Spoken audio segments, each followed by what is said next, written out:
Boa noite.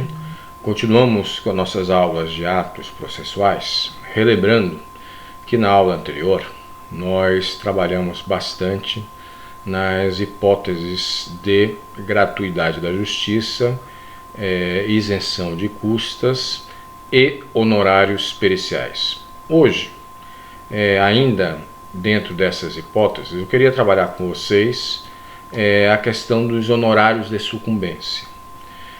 Tendo em vista que nós tivemos uma grande alteração legal sobre esta questão com a reforma trabalhista de 2017.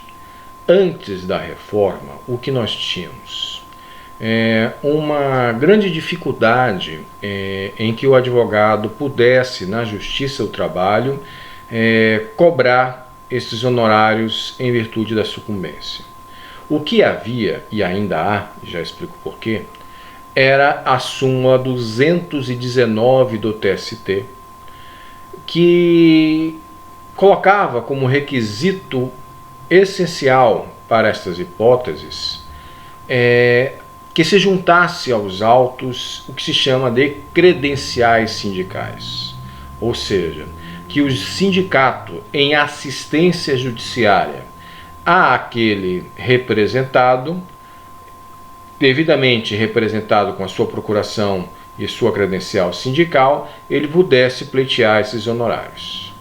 Com a reforma trabalhista de 2017, abre-se esta hipótese de honorários de sucumbência para todo e qualquer advogado que, em seus atos em defesa do obreiro ou da reclamada, for vencedor em determinado pedido.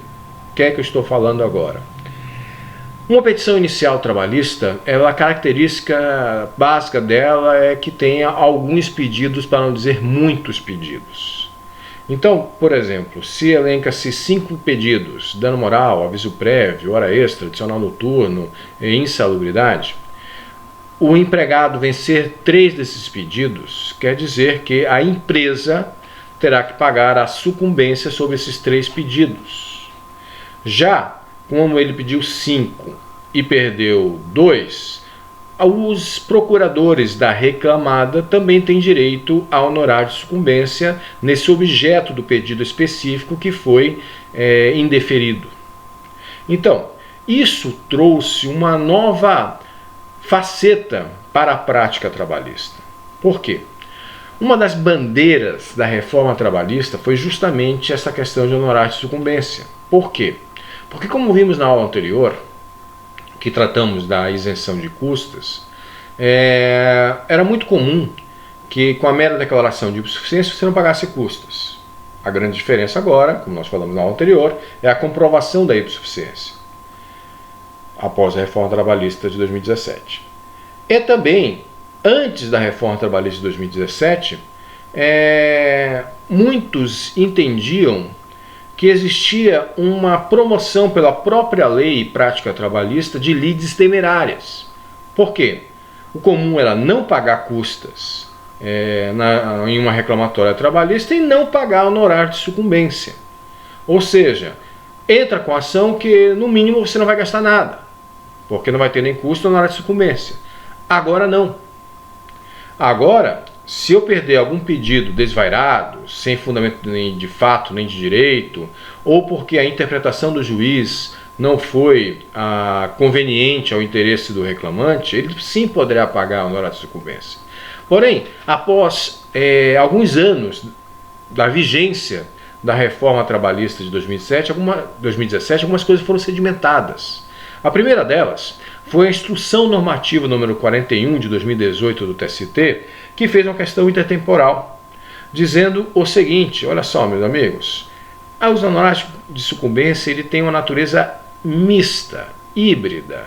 É tanto um pouquinho de direito material, como também um pouquinho de direito processual. Tendo em vista a isto, se uma ação foi protocolada até o dia 10 de novembro de 2017, esqueça a aplicação das novas regras do processo de trabalho da nossa sucumbência, diz a Instrução Normativa do TST, número 41 de 2018. Porém, Se esta mesma ação foi protocolada após 11 de novembro de 2017, valem as regras do honorário de sucumbência da reforma trabalhista.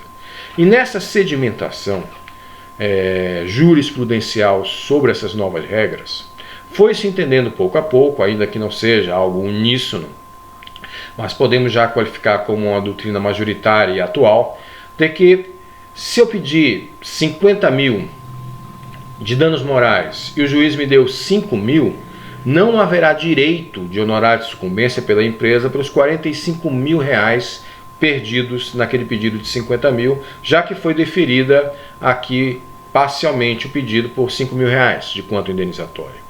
Então, isso tranquilizou alguns jurisdicionados em seus pedidos, ainda que o dano moral a gente tem que ter uma baliza um pouquinho mais concreta em função do artigo 223G da CLT, mas que isso é questão de direito material, não vou entrar agora, foi apenas um exemplo, ok?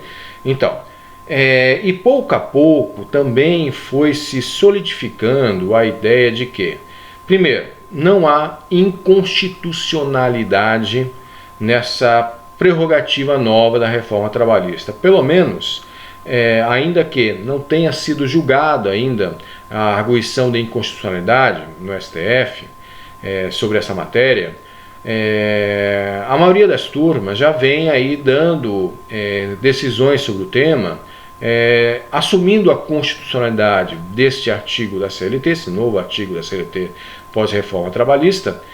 Isso foi tranquilizando também essa hipótese da reforma trabalhista no que diz respeito ao honorário de sucumbência. Daí, o artigo 791A, ele coloca parâmetros que serão arbitrados pelo juiz para os honorários de sucumbência, entre 5% a 15%.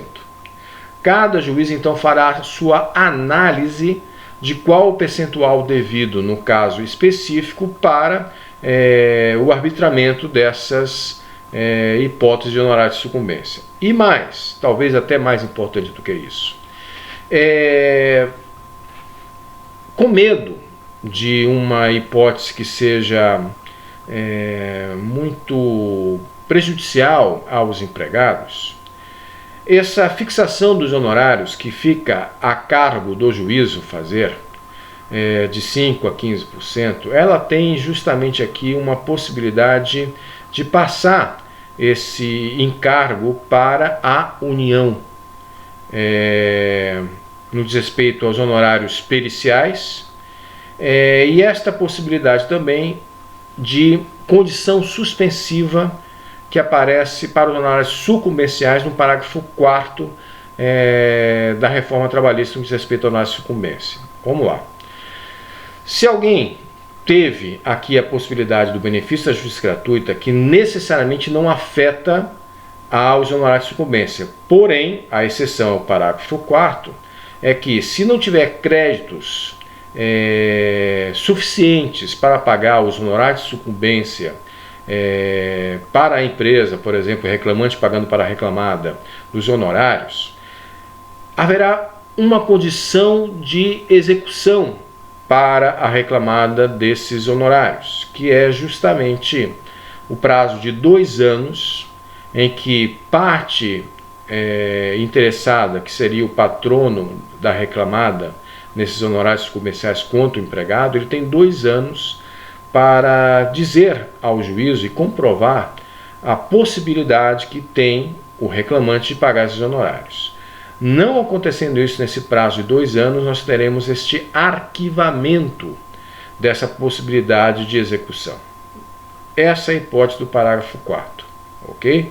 Que também acontece de forma muito corriqueira, que aquele desempregado tenha dificuldade de reingresso no mercado de trabalho e, portanto, não tenha condições de pagar esses honorários de sucumbência na ação que ele perdeu ou perdeu parcialmente em alguns pedidos.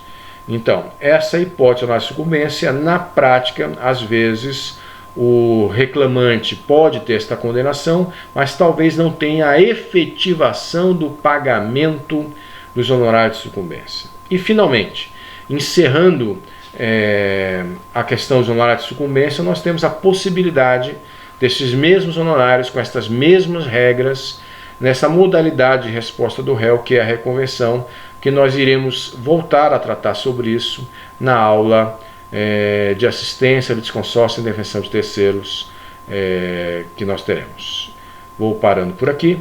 Eu creio que esta aula de honorários sucumbenciais ela tem uma série de particularidades em que eu estarei à disposição de vocês para, via e-mail ou via Teams, na nossa aula, de tirar algumas dúvidas para vocês. Tem algumas peculiaridades que não me dá aqui tempo para que eu possa expor para vocês, mas caso tenham dúvidas e queiram se aprofundar sobre esse tema, eu estarei aí solucionando essas dúvidas e questionamentos. Muito obrigado a todos, fiquem bem e até a próxima.